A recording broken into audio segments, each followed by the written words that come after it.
Yo, what's up YouTube? Rock on. And today I'm going to do a ranking of one of my favorite bands from Canada.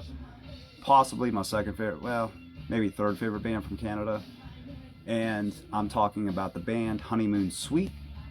And it's hard to pinpoint what they really are. They had periods of like pop rock with pop hard rock. The debut is more like a poppy rock album with some new wave, but they became more of a melodic hard rock band with pop rock elements, and even so-called hair metal glam, well, not really glam, but like the whole long hair glam teased up hair band type, border type hair metal band. I hate using that term, hair metal, but I use it because there's just so many different types of subgenres of metal out there, so it's more of a reference. So they have 9 studio albums if you count Lemon Tongue and Dreamland as 2 separate ones, and the other one is 10 if you count Hands Up, which is an EP that's almost 30 minutes. I'm not going to count that because it's more of an EP, even though there's 2 of these albums are like 30 minutes long, a little over 30 minutes long. So, but they're actually studio albums, so we'll just leave Hands Up alone. So 9 albums. Starting the list off, here we go. Number 9.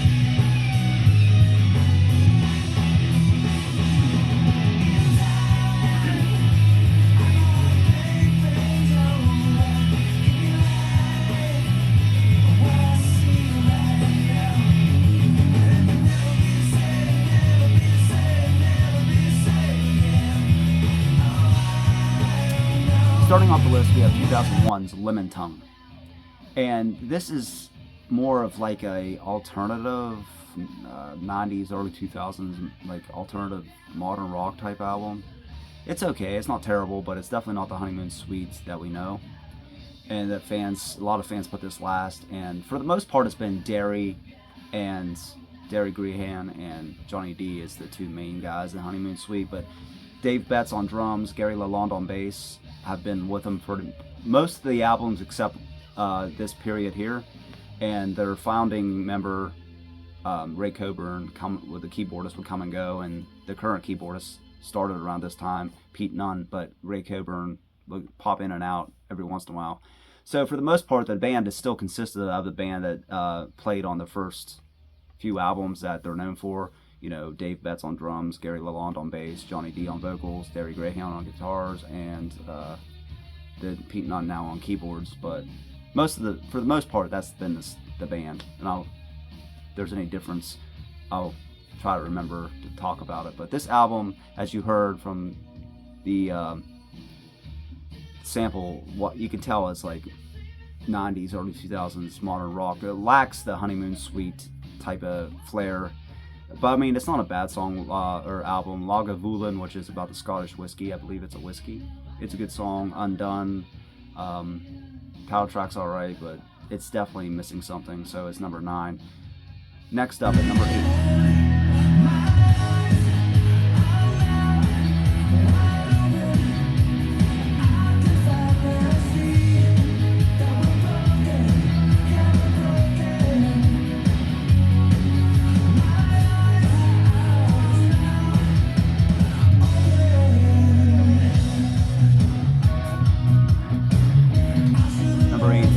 Last year's 2024's Alive, and this is pretty much an EP anyway. It's released as a studio album, but they did the last 2 tracks, Love Changes Everything and New Girl Now, are not studio. They're studio, but they're re-recording. So you take those off because they're already well-known songs by the band. The album's like 29 minutes. I'm like, what the hell type of Van Halen Kiss type shit's going on here?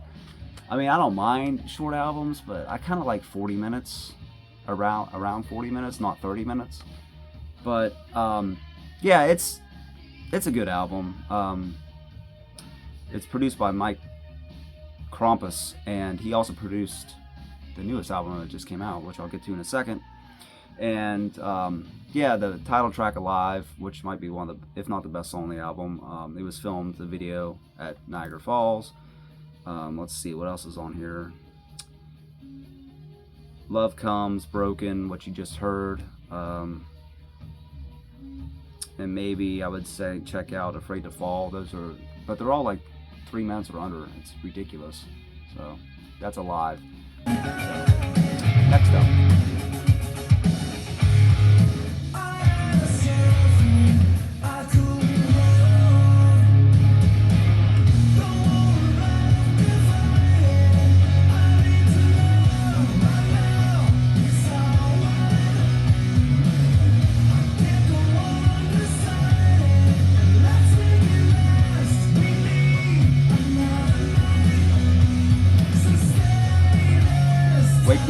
Sun Goes Down at number 7. This just came out on July 25th last month, and it's a solid album.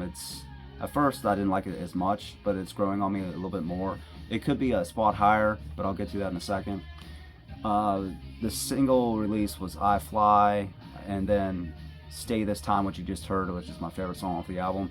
They finally played a new song from this album live in a concert, and it was Stay This Time. Another album, or other ones to check out, are Keep This Love Alive. It's like a mid-paced song. It's pretty good. Unpredictable is the weird bastard child off this album. It's like a funky, jazzy type song. I don't really like it, but it stands out. Ever Leave You Lonely was the third single released, the third video. But I would say check out I Fly. Way of the World is the video they made just recently, and it's really heavy. Way Too Fast is a slower song, which I like, and as always, Stay This Time and Keep This Love Alive. It's a solid album. Maybe it could go up another spot or so. It's really short. It's like 34 minutes, just like Alive, but it's actually shorter than Alive if you take off the re-recording songs. Next.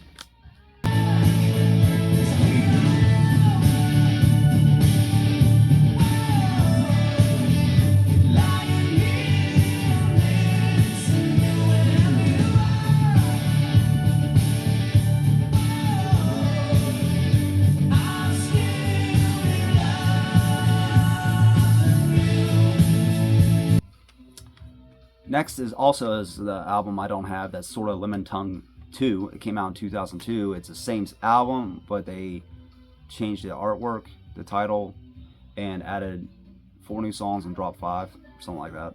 And it's Dreamland.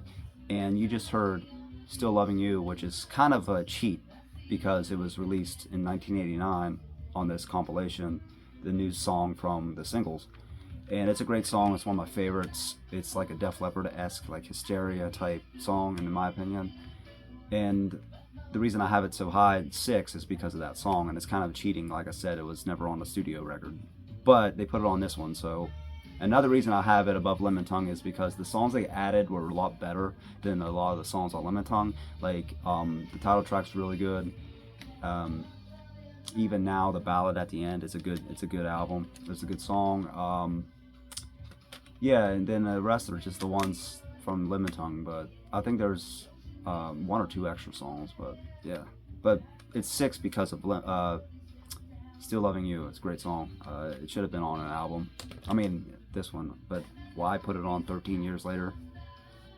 Who knows? Next.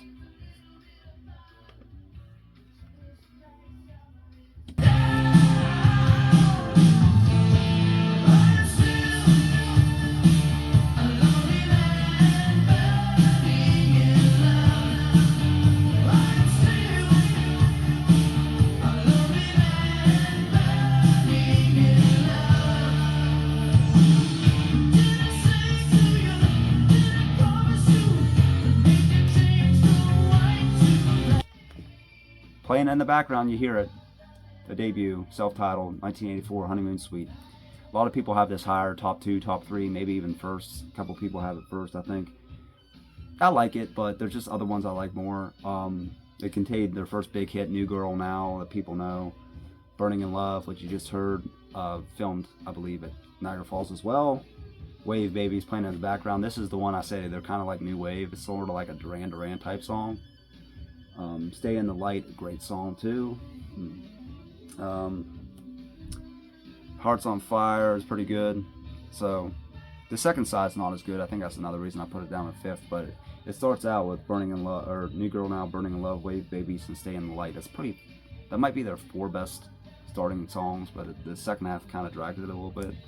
But it's a great album, great debut. So also, I forgot to mention, Gary Lalonde, the longtime bass player that's still with the band, he's pictured on this album, but according to Wikipedia, it was somebody else that recorded the album, but he must have just been there for the recording because Lalonde is on the back of the album.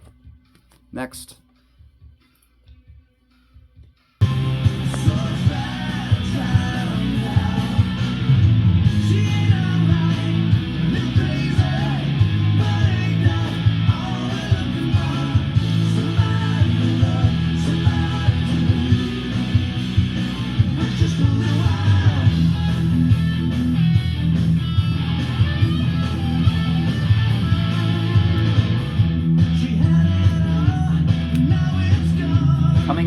before is 2007, 2008, 2008. Honeymoon Suite's, what is this? 7th album, I think. That's Clifton Hill. And they said they wanted to get like back to classic style, but with a little modern flair. It's not as modern as the 2 newest albums, and it sounds more classic than the 2 newest albums. So it's really good, like, mix. And this one had Ray Coburn back on keyboards, but different bass and different drummers. I think mostly session musicians probably. And you heard She's Alright, or She Ain't Alright. That's the song I played, the opening track, great one. Tired of Waiting on You, Ordinary. Check out Ordinary. It's a beautiful piano ballad. It's one of their best songs. I know it personally because is talking about. I live in a fucking small town. I hate this area. It's 1,200 people, and it's saying basically how small towns limit you, and everybody talks the same, acts the same, say they're going to do stuff, but they never do. Perfect for me. So it's one of my favorite songs by them. The House is a great song too. Things talking about Johnny D's house growing up in hill above Niagara Falls, and they redid Sitting in the Garden, which is a interesting song. It's like a slower song, acoustic song kind of. They redid it on Honeymoon Suite Revisited. They redid that. That's All You Got's a cool one. So it's a really good album that nobody talks about. You can pick up the Revisited a lot cheaper off websites, and they have it autographed and everything. And they dropped off down to business for the Sitting in the Garden remake, and I think another one, but I forget. That's Next.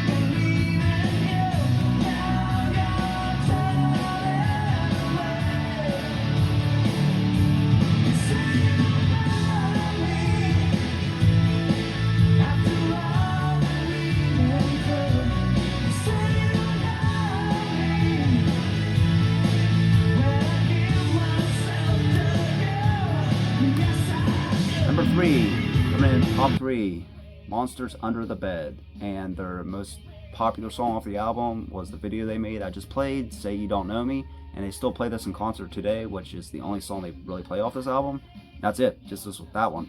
It's their longest album, it's their heaviest album, and it's a more guitar, hard rock driven album than the previous, keyboard heavy.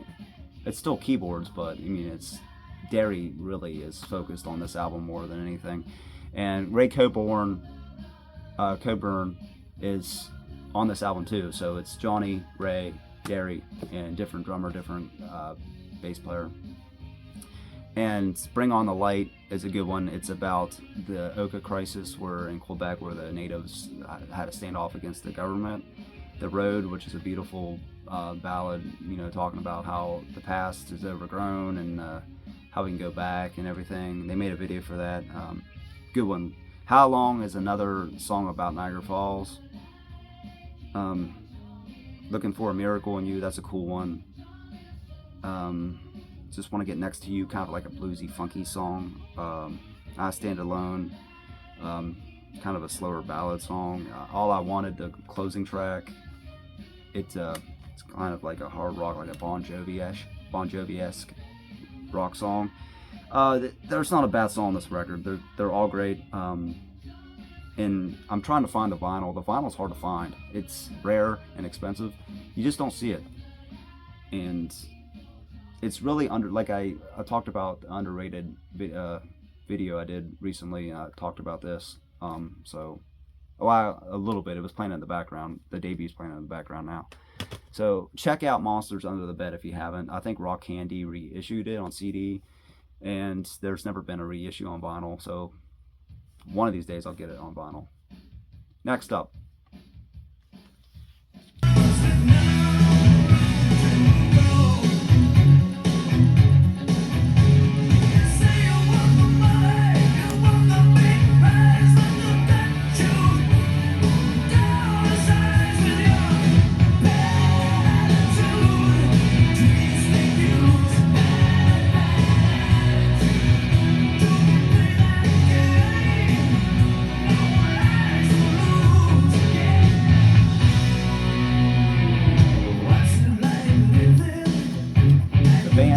most people's favorite, the essential classic pop hard rock album of the 80s, which is The Big Prize. You just heard Bad Attitude, the opening track off of it. It was on Vice, Miami Vice. Feel It Again, their biggest chart hit in the US. What Does It Take from One Crazy Summer, great song, great ballad. Wounded, they play that in concert, cool one.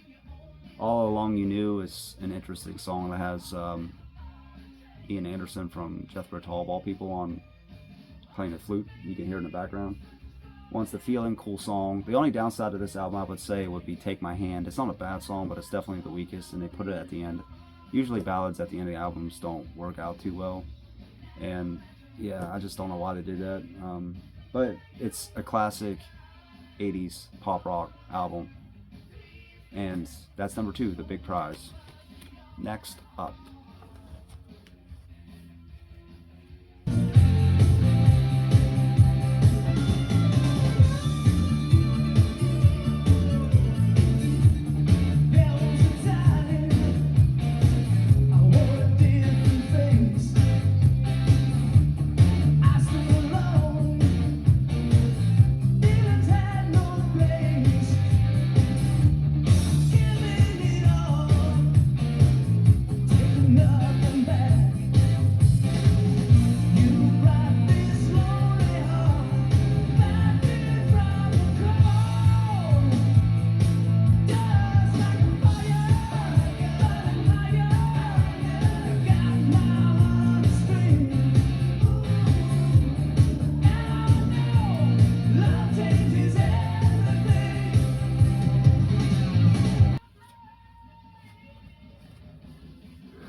Son of a bitch, I forgot to grab it. It's my favorite album by them, and that's number 1, the 1988 album, Racing After Midnight. This is their so-called entry into like the almost borderline glam metal. I have, oh, here it is. Jesus Christ, it's covered up. Thought I grabbed it. There you go. You can see the glam. Love Changes Everything, the song I just played. It was their biggest hit chart-wise in Canada, and one of their biggest hits in the US. It made the top 100. It was produced by Ted Templeman of Van Halen fame, and there's just so many great songs on here. Looking Out for number 1, they also play live. Lethal Weapon, that ends the album, from the soundtrack for the movie. It's Over Now, which I played on one of the videos I just talked about, underrated albums. This was the one I finished, and I played It's Over Now. It's a great song. Let's see, Long Way Back, co-written by Michael McDonald. He sings on the background of it. It's a great song. They never play that one live though. Yeah, it's just overall, there's just like Monsters Under the Bed and this one, Racing After Midnight. There's not a bad song on the whole album. So that's my number 1, and it's usually people's second behind The Big Prize. But I think there's a couple songs on The Big Prize that might fit the band better, but it's just, yeah, like Take My Hand, and the one with the flute, just like it's okay, but this one is just solid hard rock, just like Monsters Under the Bed. So please check it out if you haven't. Racing After Midnight. A lot of people give it shit for like a bad production, but I think it sounds okay. It might not be as produced as well as The Big Prize, but that's just a little downside to it, not much at all. So that's my ranking, Honeymoon Suite. And I could have swore I grabbed it, and somehow my fucking blind eyes missed it right there. Anyway, so that's my ranking of Honeymoon Suite albums. Do you like the band? Let me know what you think of this ranking. What's your favorite songs, favorite albums? Do you plan on seeing them? Have you seen them live? I want to go up to Niagara Falls in November to see them, but we'll see. I mean, it's a long way to go just for a show. Could do Niagara Falls. I haven't been to Niagara Falls since the 90s, so it's been a long time. As always, YouTube, I'll put a video here. Thanks for watching. Keep on rocking. Peace.